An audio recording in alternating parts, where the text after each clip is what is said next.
Look, why did you leave Shels? I mean, it's the question that everyone is asking. Like, what prompted you to make that decision? There was no one reason.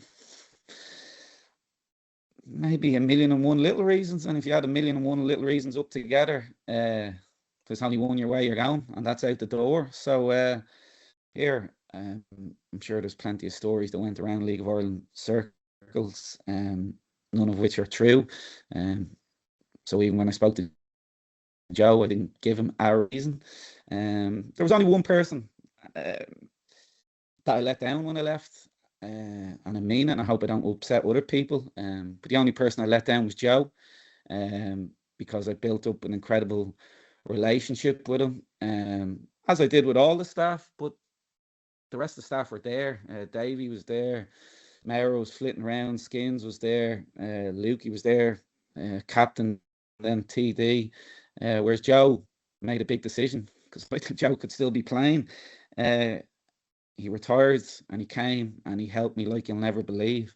So that was, I guess, like splitting up with the love of your life.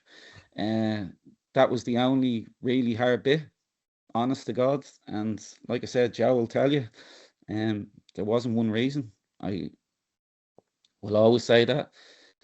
But I just thought, no, I'm done. End of story. And that was it. The one thing I've always wanted to ask you about it, though, is that I spoke to you on the Friday night after the Derry game, where obviously, look, it was clear you weren't happy with what you'd seen, and I think the energy during the game, even you could sense you weren't happy with what you'd seen. And on Sunday morning, you go in and you say you're going. What happens on Saturday?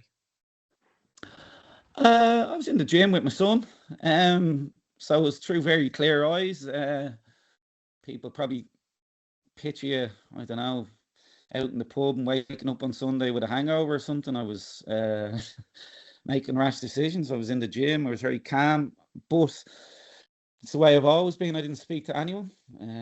I woke up on the Sunday and I told my wife then, because I didn't want to have discussions with anyone all day Saturday to cloud my mind.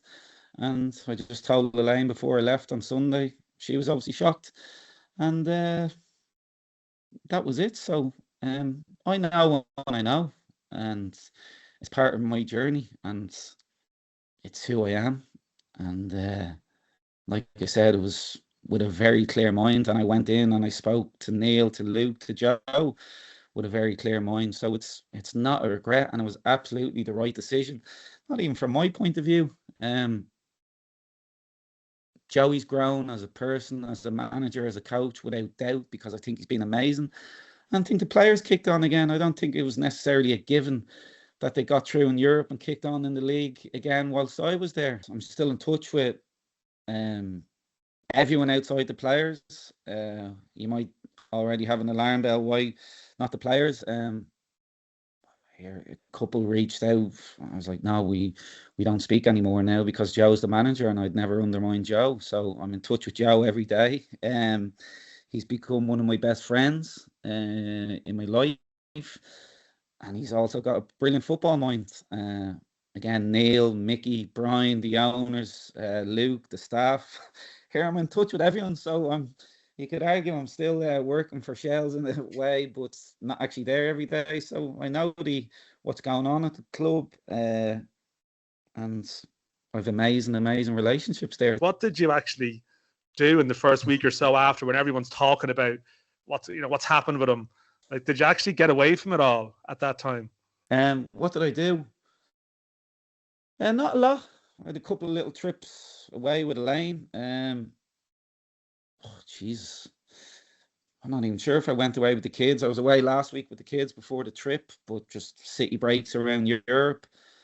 And outside of that, I just watched a lot about, this is my OCD probably, about World War II history. I just went down a rabbit hole there. And I guess the other thing that I stumbled across was Yellowstone. I'd never really heard of it. And I just started watching Yellowstone, and I started watching anything I could get my hands on about World War II. So Yeah, a bit bizarre, but that's what I did. You did the marathon as well, of course. That was how did that come about? Yeah, everyone just thought I was mad bizarre, but I just love, I guess, tasting life and taking things off the bucket list. So I don't know, about 4 or 6 weeks out from the marathon, I decided to do it.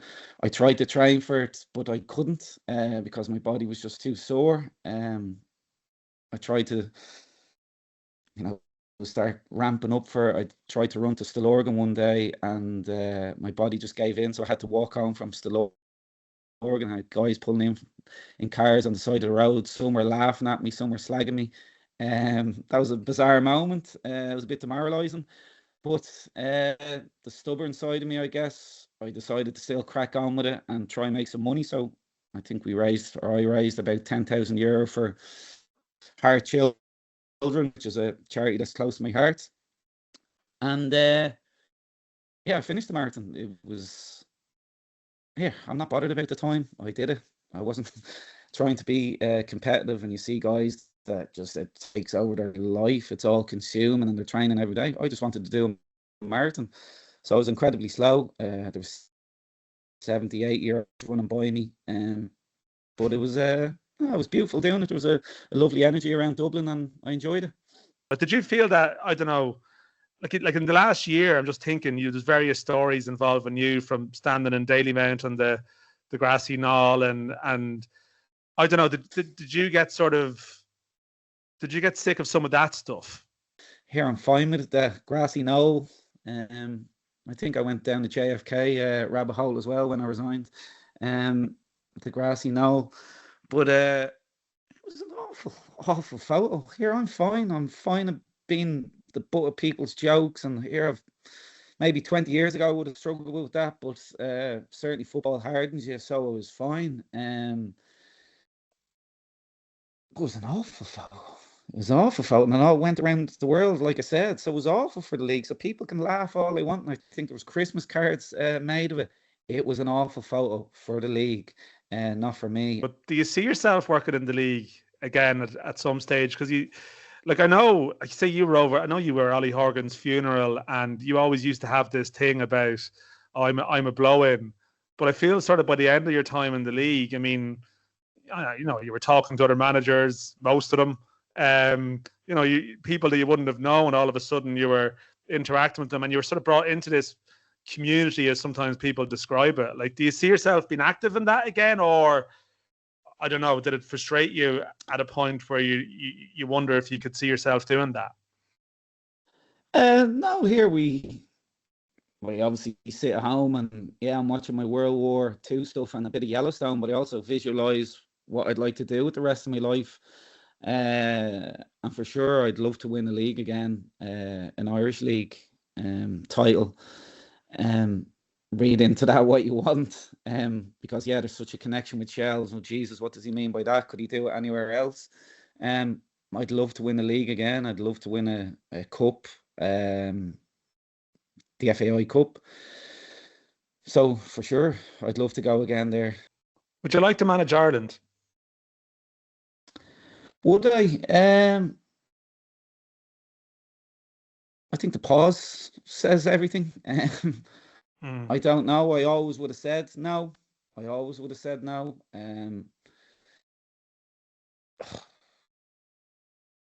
I always would have said no.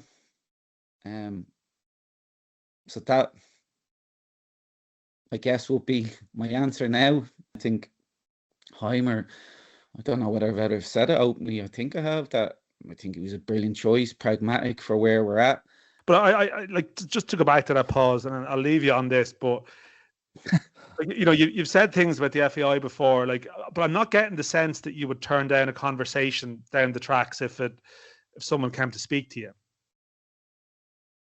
I honestly wouldn't know until someone asked. So I've had people wanting to speak to me from England, and it's only when they ask you're like, no. So I honestly couldn't tell you. Um, honestly,